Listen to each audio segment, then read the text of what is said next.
Hello, fear fanatics. Welcome back to Mid-9M, the destination for all things creepy. Today we are going to journey into a tale that's quite close to my heart, one filled with mysteries, cemeteries, and perhaps an unexpected ally, the groundskeeper. Don't let this serene setting fool you, as this is no ordinary tale. But before we upturn the stones of this peculiar narrative, could you click the subscribe button and give this video a thumbs up? Share this video with fellow thrill seekers too. All right, hold on to your seats, for our story begins in a serene cemetery with a beloved hobby and culminates in a striking revelation. Let's begin. I had always loved this one cemetery ever since I was a little girl. Not only were the grounds beautiful, but the cemetery itself was absolutely massive. I always imagined it as a fantasy world or a gateway to a totally different dimension where the souls of the departed could spend their time before moving on to the next life. The one thing that I loved most, however, were the birds. Back then, my father and I would go there to birdwatch from time to time, just to catch a glimpse of the birds in this gorgeous habitat. I even had my own set of binoculars with the name Evelyn taped to them. Why are there always so many birds here, Daddy?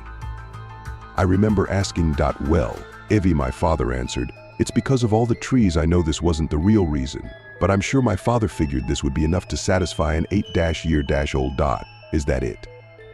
I asked, unconvinced. My father laughed and stopped to think. Actually, there might be another reason, he said with a smile. There is a man that lives here called the groundskeeper. It's his job to make sure the cemetery looks nice for everyone that comes to visit, including the birds. This answer made my imagination start to run wild. I would come up with little stories of how the groundskeeper, a man I never met, would go about his day. I pictured an old man strolling through the cemetery with a shining smile, watering flowers and feeding the birds. As I got older, I began to spend less time at the cemetery, and my stories about the groundskeeper were pushed to the back of my mind. This was, of course, until the day I actually saw him. It was 2 days after my 13th birthday, and my parents were driving me to school.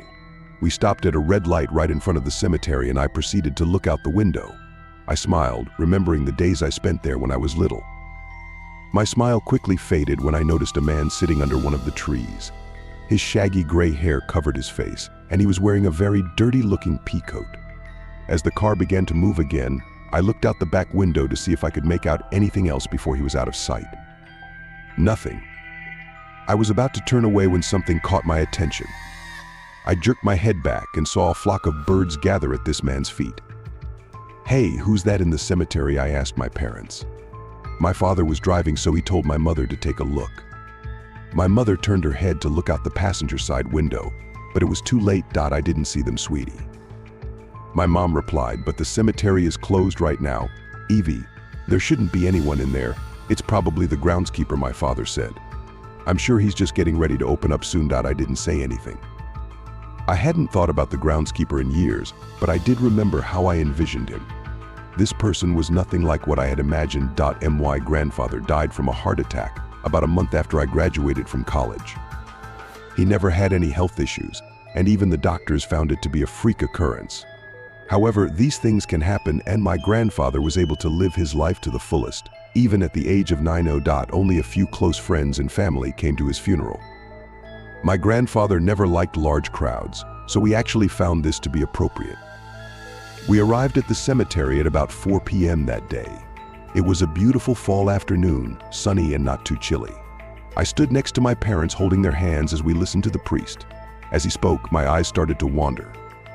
I was taking in the fall colors when I noticed a dark figure sitting on a bench under a tree only a couple of yards away.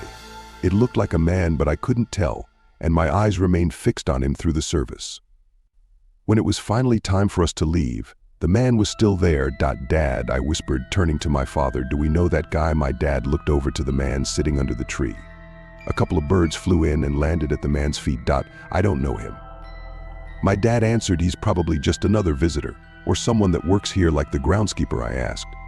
My dad looked at me a little surprised. I guess he could be. My dad said, looking back up at the man. Looks like he's got away with birds. I looked back over to the man. There were now well over a dozen birds surrounding him. Some were perched in the tree, some stood at his feet, and some even sat next to him on the bench. Out of pure curiosity, I decided to go over and speak with the stranger.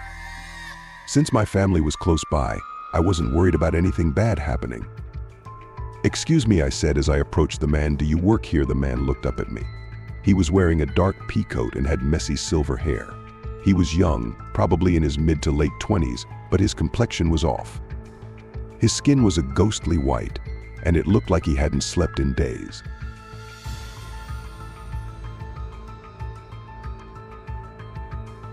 "I do," he said. His voice was deep and not at all what I was expecting. At that moment, an eerie silence fell over us. The birds had stopped chirping, and even the slight breeze had seemed to disappear completely. "Oh, okay, I was just curious," I replied, trying my best not to sound uncomfortable. "Well, nice to meet you. Have a good day." I turned around and started walking back towards my family. I could feel several sets of eyes on me as I walked back, quickening my pace. This man frightened me, but I didn't know why. I've been around sick people before, some that looked a lot worse than he did, and I never had a problem with any of them. I've also never been afraid of birds, or any animals for that matter. Even still, at that moment I could feel what I can only describe as a sense of impending doom. A few days later, I headed over to my grandfather's house to pick up a few of his belongings. All of the items that were packed away in boxes would be temporarily housed at my apartment, while my family figured out what to do with them. After I loaded the last box into my car, I decided to do a final sweep of the house to make sure I didn't miss anything. I looked through the kitchen cabinets and on every shelf in the living room, but couldn't find anything. My family was always very thorough when it came to cleaning, so I really wasn't that surprised. My last stop was the bedroom.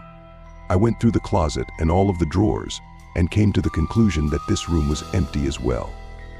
I was about to leave when a thought crossed my mind. The bed. I knelt down and lifted up the old duvet cover. The light from the window reflected off of a small object that was pushed up against the wall. I reached under the bed and pulled out a small journal. "There's no way I'm leaving this behind," I said to myself. I helped the small leather-bound book closed and left the house. That night, I had a strange dream. I dreamt that I was a little kid again, and I was running through the cemetery. I remember sitting under a tree, humming a tune and watching the branches sway in the wind. Suddenly, the blue sky grew cloudy as the wind began to pick up. The leaves on the trees turned brown and fell off the branches. When the last of the leaves had gone, I heard a deep voice behind me. "It's a lovely day, isn't it?" Evelyn. I turned around and saw a man with shaggy gray hair and a dirty pea coat. The man never looked at me, but instead fixed his eyes on a flock of birds headed in our direction. In my dream, I knew who this man was. "You're the groundskeeper, aren't you?" I said calmly. The man nodded, his gaze still held by the flock of birds that was now at our feet. "I am," he replied. He knelt down beside me and handed me a small paper bag. "Would you like to feed the birds?" I woke up. I wasn't sure if the dream had scared me or not, but it definitely left me feeling uncomfortable. I turned on my light, sat up, and stared at the corner of my room. The boxes from my grandfather's house were all neatly stacked next to my dresser, with the journal I had found laid perfectly on top. I got out of bed, walked over to the stack of boxes and picked up the journal. To this day, I'm not sure what made me want to read what was inside. Perhaps the dream had sparked my imagination and curiosity. Either way, I opened the small book and began reading. There really wasn't a lot in it. It was mainly small sketches of plants, birds, and some text to go along with them.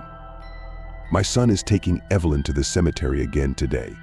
It warms my heart to know how much she loves that place. This brought a tear to my eye.